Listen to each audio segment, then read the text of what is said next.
Imagine you've gone to the dentist, being prodded and poked, and eventually your tooth is extracted.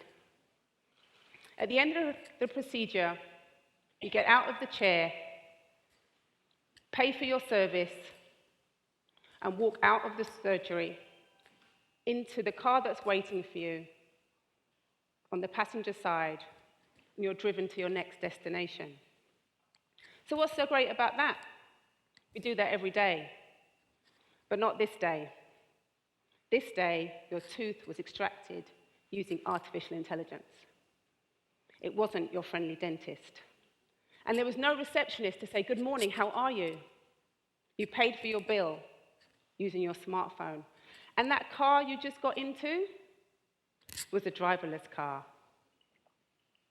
Now, you may scoff, but that's our future. And it's right in front of us.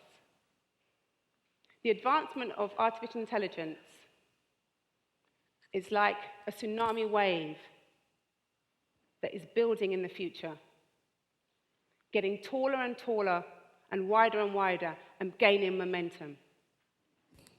Are you ready for this? I don't know if I am, but it doesn't matter. It's here anyway. Now, when it comes to technology, I consider myself an expert end user, that is. I know how to switch it on and switch it off and use it for whatever I need it to, even if it's only 20% of its capability. When it comes to a smartphone, I was actually one of the last people I know to actually get one. I thought, I don't want to pay all that money for a phone. And if you want me to send an email, you can wait till I get back to the office.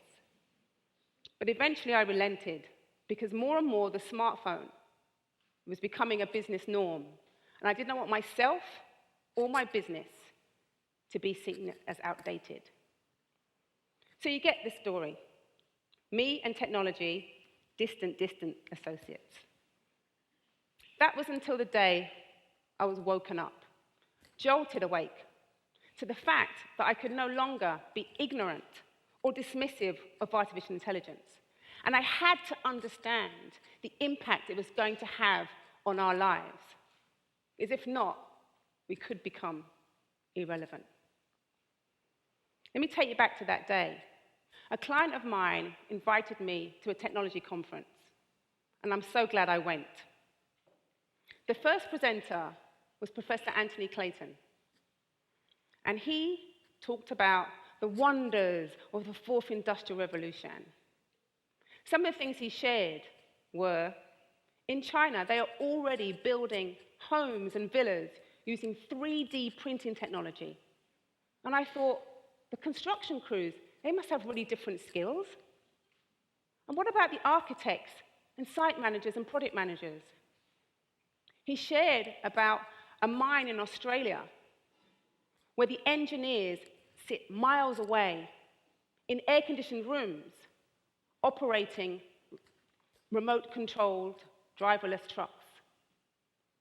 And he showed us a photo of two burgers and asked us if we could tell the difference.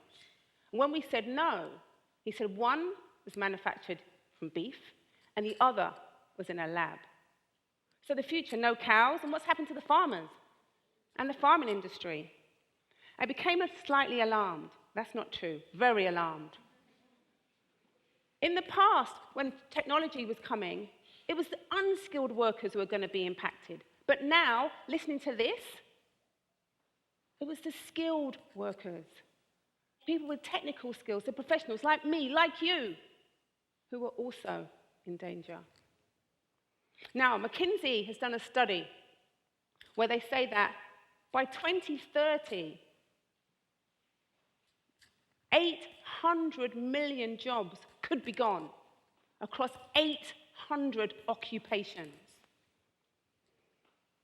Now, there's going to be new jobs, but not as many, because artificial intelligence, which are machines that can work and relate like humans, are going to be taking up the space, our space.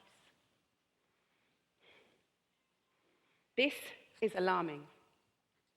Now, we could get to a place where we're paid to stay at home. because we are no longer relevant. But eventually, the people who are working, who are earning, are going to look across to those of us who aren't and are going to say, why are we contributing to you? Why are you using our air and our gas, our electricity, our limited resources? And I've seen the movies when those conversations happen. Have you? At the end of Professor Clayton's talk, everyone was clapping, and I thought, I can't clap. I won't clap.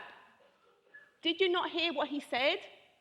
They know what to do with technology, but they don't know what to do with us. Now, I think people think we have time. Because before, when the Industrial Revolution has changed, we had time. But that's not the case this time. This time is different. It is not business as usual. Between the first Industrial Revolution and the second was about 100 years. Between the second and third was about 70 years. Between the third and the fourth, about 40. You see those numbers? They're contracting. We don't have much time. So I said, I need to understand this impact of artificial intelligence so we can remain relevant. So I decided to work with 2 research assistants. Now, they're fantastic. They work 24/7, don't complain, have huge, vast knowledge, and I don't have to pay them. One is called Google, and the other is called YouTube. Now, they tried to introduce me to their new friend, Alexa. But I said I'm not quite ready, and I said return to sender. So they came back with some information for me, and I want to share that. There's 2 companies, Amazon Go and Tesco Home Plus. Now, Amazon now has a brick-and-mortar store in Seattle, where when you walk in, you scan your smartphone, and you can go in and take all the things you want off the shelves, and when you walk out, your account is updated, and you pay for it. Tesco Home Plus, which is in South Korea, when you come out of the subway, there are pictures of all the produce, and you take your smartphone and you scan your groceries. And when you get home, your groceries are waiting for you. That is happening now in South Korea. So let's look at the impact of that. So there's no cashiers. Those jobs have gone. Well, if there's no cashiers, what happens to the supervisors? They've gone. Store manager, what are they managing? Gone. And then if we're going to driverless trucks, drivers, gone. Drivers, no drivers. Logistics teams, gone. Dispatchers, gone. Now the procurement team, the data is being updated automatically. So do we need a huge procurement team? Impacted. Marketing and sales, well, the data is being updated automatically. So the system knows our likes and dislikes and pushes those products to us. Marketing teams, sales teams, impacted. Now you could be thinking, well, I'm not in retail. I'm good. Well, let's look at that. Data's being updated automatically. Accountants, watch out. Finance manager, you've got nothing to manage. CFO, new skills. And if we haven't got many people being employed, recruitment consultants, HR, impacted. And then lawyers. People aren't doing much negotiation. You're impacted too. And you saw there was no exchange of money, so bank tellers, impacted. Bank managers, nothing to manage. No big fancy banks, architects, watch out. Now you could be thinking, I'm in a developing country. I'm fine.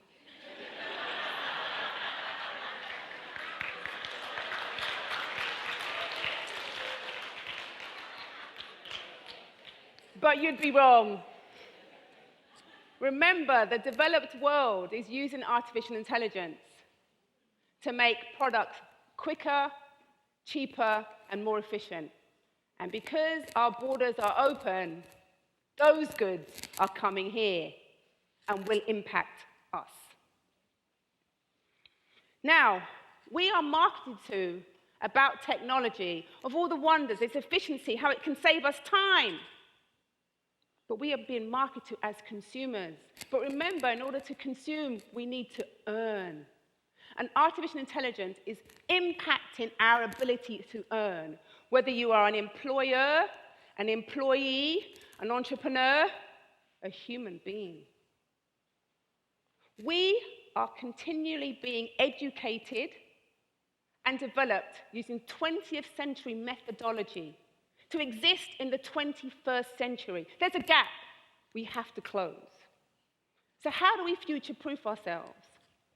Author Clive Thompson says that the future, the 21st century blue-collar job is coding. So we need to brush up on those technology skills. The World Economic Forum says the skills of the 21st century are soft skills, emotional intelligence, critical thinking, decision-making and judgment. Initially, I thought I had to have all the answers. But the coach in me said, no, I need to give you the questions for you to find your own answers, because everyone's in a different space. So the questions you need to find answers to are, what are the industry experts saying in your industry? How is artificial intelligence disrupting your occupation? What are the soft skills you need to have? And how do you have multidisciplinary skills? Like, I'm a coach, a change management consultant, an author, and an accountant. But that's not enough for the 21st century. What do you need to add? And for those of us who are going to be at home, because some of us will be, the question for us is, you still need to contribute. So if you're not working, how are you going to contribute to society? What are you going to do and why? These are the conversations we need to have. These are the answers we need to have so we remain relevant. So right now, we are all standing on the beach, watching this tsunami wave getting taller and taller and wider and faster and faster. Now we can stand and wait till it comes and decide what to do, or we can decide and use the time, the short time we've got, to get to higher ground. So when the wave comes, we remain relevant. At the end of the day, the choice is yours. What do you choose? Thank you.